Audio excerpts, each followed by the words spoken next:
London, Abu Dhabi, Cuba.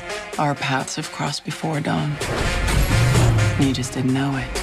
I think I need to remind you why you chose to be here. I got no choice!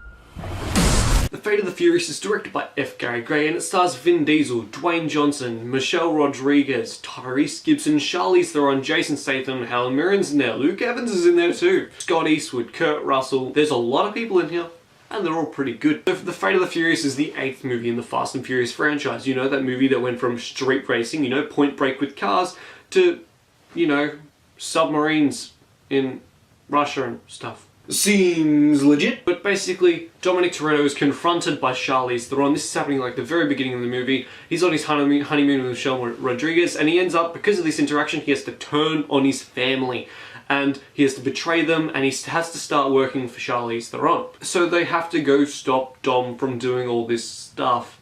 That way they can bring back Dom and stop Charlize Theron, and they can make the whole franchise done in 10 movies. Now, The Fate of the Furious contains many of the staples of the Fast and Furious franchise. You got a street race, alright?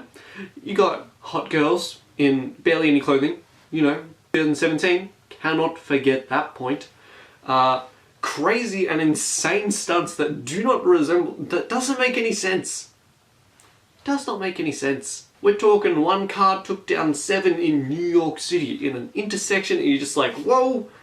Whoa. So that action overall is actually really entertaining, really gets you through that long as runtime that this movie has, and it sort of drags the movie out a little bit. Now, if I were to rank the Fast and Furious movies, I would put the Fate of the Furious in the top 4. I reckon you'd still go Fast 5 is the best one, then maybe Fast and Furious 6, 7, 8.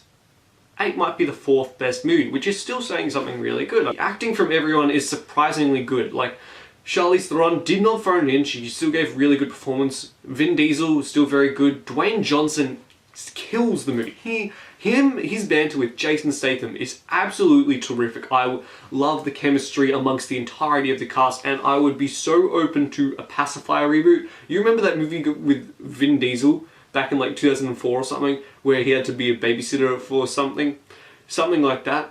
I would be so open to a reboot of that, or a remake with Jason Statham. Because there's a scene in this movie, kills it. As far as the ending goes, touching, yes, but it does set itself up for Fast and Furious 9. Something I'm sort of interested in, but not really. It's just sort of like, well, you're kind of forcing yourself to go to 10 just so you can have 10 movies across 20 years. It's a cool thing. I guess that's okay.